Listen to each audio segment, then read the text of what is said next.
కుటుంబానికి అండగా ఉండాలని చెప్పి మానవతా దృక్పథంతో ఆ రోజు మా ప్రభుత్వం అంటే వైఎస్ఆర్సీపీ ప్రభుత్వ హయాంలో 5 లక్షలు 10 లక్షలు పెంచింది.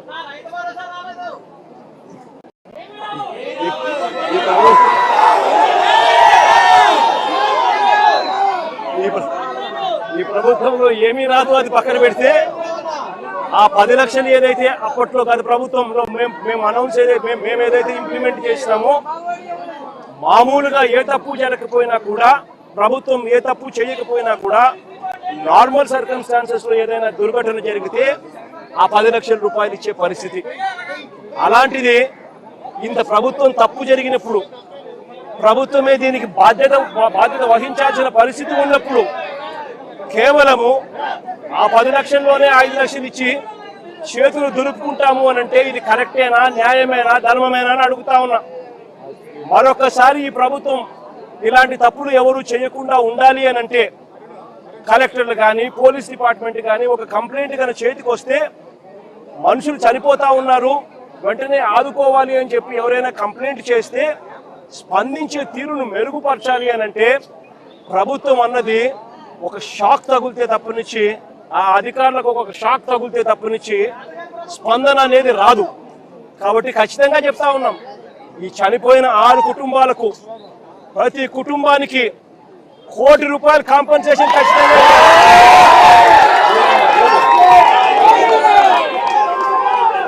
చిన్న బాధిత కుటుంబంతో కలిపి 7 మందికి ఖచ్చితంగా ₹1 కోటి ప్రతి ఒక్కరికి ఇచ్చే కార్యక్రమం జరగాల. ఇదే కాదు ఖచ్చితంగా బోటు కూడా, కొత్త బోటు కూడా, వీళ్ళు ఏదైతే బోటు పోగొట్టుకున్నారో కొత్త బోటు కూడా తీపిచ్చాల.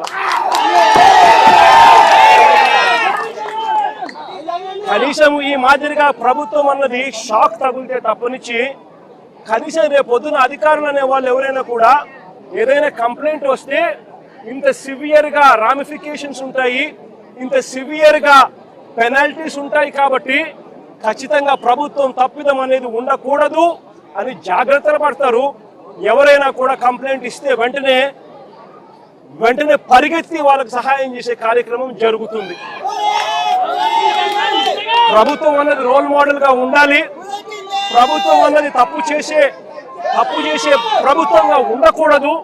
కాబట్టి ఇలాంటి ఖచ్చితమైన కాంపెన్సేషన్స్ ఖచ్చితంగా ఇవ్వాలని ఈ రాష్ట్ర ప్రభుత్వాన్ని గట్టిగా డిమాండ్ చేస్తా ఉన్నా.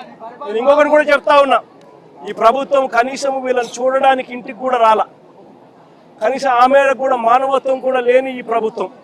నేను ఇలా ఈ కుటుంబ సభ్యులకు అందరికీ కూడా ఒకటే చెప్తా ఉన్నా, ఈ చెల్లికి చెప్తా ఉన్నాను, ఈ తల్లికి చెప్తా ఉన్నాను, చిన్నకు చెప్తా ఉన్నాను, ఈ ప్రభుత్వము స్పందించకపోయినా కూడా ఎవరు భయపడాకండి, బాధపడాకండి. కళ్ళు మూసుకొని కళ్ళు తెరిచేసరికి 3 ఏళ్ళు అయిపోతాయి. ఆ తర్వాత మన ప్రభుత్వం వస్తుంది. మన ప్రభుత్వం వచ్చిన 1 నెలలోపే ఈ ప్రభుత్వం ఇవ్వకపోయినా జగనన్న ప్రభుత్వం ఈ కుటుంబాలకు తోడుగా ఉండి 1 నెలలోపే మేము చేస్తున్నాం.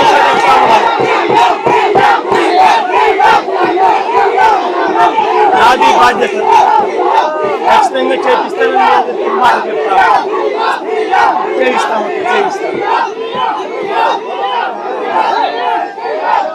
ఈ రాష్ట్ర ప్రభుత్వం నిజంగా ఎంత దారుణంగా ఉంది అనంటే,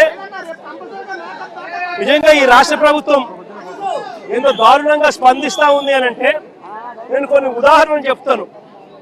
ఒకసారి గత ప్రభుత్వానికి అంటే వైఎస్ఆర్సీపీ ప్రభుత్వంలో ఇలాంటి ఘటనలు జరిగినప్పుడు గతంలో వైఎస్ఆర్సీపీ ప్రభుత్వం ఎలా పలికింది, ఇప్పుడు చంద్రబాబు నాయుడు గారి ప్రభుత్వం ఎలా పలుకుతా ఉంది అని ప్రతి మత్స్యకార సోదరుడు, ప్రతి మత్స్యకార కుటుంబం, ప్రతి పేదవాడు కూడా ఆలోచన చేయాలి. 2023 నవంబర్లో విశాఖ ఫిషింగ్ హార్బర్ లో అగ్ని ప్రమాదం జరిగినప్పుడు 49 బోట్లు ఇక్కడే విశాఖపట్నంలోనే కాలిపోతే పలికింది ఎవరో తెలుసా? మీ జగనన్న ప్రభుత్వం. ఏకంగా వెంటనే 80% ఆ బోటు విలువలో 80% విలువ కట్టి 7,11,00,00,000 రూపాయలు వెంటనే వాళ్ళకి రిలీజ్ చేసినాం ఆ రోజు 2023 నవంబర్లో. ఇది ఒకటే కాకుండా సుమారుగా 400 మంది మత్స్యకార కార్మికులకు, హమాలీలకు, చిన్న వ్యాపారులకు అదే ఘటనలో ఒక్కొక్కరికి 10,000 రూపాయలు చొప్పున 400 మంది మత్స్యకార కుటుంబాలకు కూడా ఈ మాదిరిగానే మేలు అదే రోజే జరిగింది. ఇదొకటే కాకుండా వైఎస్ఆర్సీపీ ప్రభుత్వంలో ప్రతి సందర్భంలోనూ కూడా మానవతా దృక్పథంతో పలికిన పరిస్థితులే కనిపిస్తాయి. 2018లో నా పాదయాత్ర జరుగుతూ ఉన్నప్పుడు 22 మంది మత్స్యకారులు పాకిస్తాన్లో నిర్బంధించారు. నా పాదయాత్ర జరిగేటప్పుడు ఆ 22 మంది మత్స్యకార కుటుంబాలకు సంబంధించిన అక్క చెల్లెమ్మలు నా దగ్గరికి వచ్చి, అన్నా పాకిస్తాన్లో మా మొగుళ్ళందరూ కూడా ఇరుక్కొని పోయినారన్నా, వేటకు పోయిన పరిస్థితుల్లో పాకిస్తాన్ జైళ్లలో ఈరోజు నలుగుతా ఉన్నారన్నా అని చెప్పి ఆ కుటుంబ సభ్యులు నాకు చెప్తే 2018లో జరిగితే ఇది పాదయాత్ర జరుగుతూ ఉన్నప్పుడు నేను ఆ అక్క చెల్లెమ్మలకు మాటిచ్చిన, మన ప్రభుత్వం అధికారంలోకి వచ్చిన తర్వాత మీ వాళ్ళను ఖచ్చితంగా తీసుకొని వస్తాము అని చెప్పి. అధికారంలోకి వచ్చిన తర్వాత కేంద్ర ప్రభుత్వంతో మనం దౌత్యం జరిపించి 2020 జనవరి 5వ తారీఖున ఆ 22 మంది మత్స్యకారులను అక్కడి నుంచి విడుదల చేయించి రాష్ట్ర ప్రభుత్వం మళ్ళీ ఇక్కడికి తీసుకొచ్చింది. తీసుకురావడమే కాకుండా వాళ్ళ ప్రతి కుటుంబానికి కూడా ఒక 5 లక్షల రూపాయలు ప్రతి ఒక్కరికి చేతిలో పెట్టి మరి వాళ్ళకు జీవనాధారం కూడా చూపించింది ఆ రోజు వైఎస్ఆర్సీపీ ప్రభుత్వం. అప్పట్లో మళ్ళీ 2019లో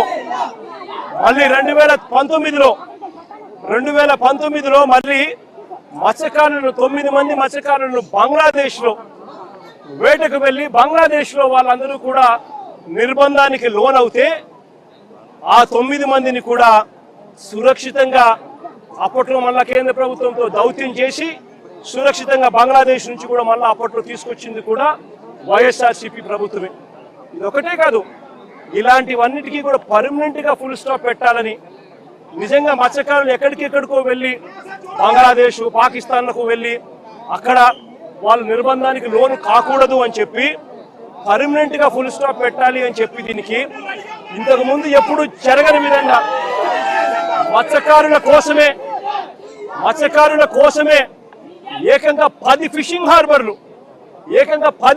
హార్బర్లు రాష్ట్ర ప్రభుత్వంలో కట్టడం మొదలుపెట్టాం. మన రాష్ట్రంలో జరిగింది మొట్టమొదటిసారిగా. మత్స్యకారులు ఎక్కడికెక్కడికో వెళ్లాల్సిన అవసరం లేకుండా మన రాష్ట్రంలోనే వాళ్ళకు జీవనోపాధి ఉండాలి అని చెప్పి వాళ్ళ కోసమే ఫిషింగ్ హార్బర్లు ఏకంగా 10 ఫిషింగ్ హార్బర్లు ఏకంగా స్టార్ట్ చేసినాం.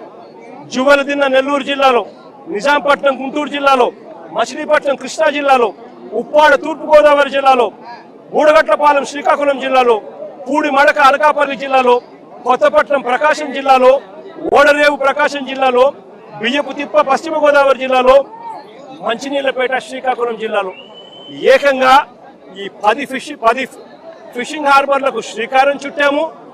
వేగంగా పనులు కూడా చేయించడం మొదలుపెట్టాం. ఇవి కాక మరో 6 ఫిష్ ల్యాండింగ్ సెంటర్లు కూడా చింతపల్లి, భీమిలి, రాజయ్యపేట, దొండవాక, ఉప్పల్లంక, రాయదరువులో కూడా ఫిష్ ల్యాండింగ్ సెంటర్లను కూడా పనులు చేయించే కార్యక్రమానికి శ్రీకారం చుట్టాం.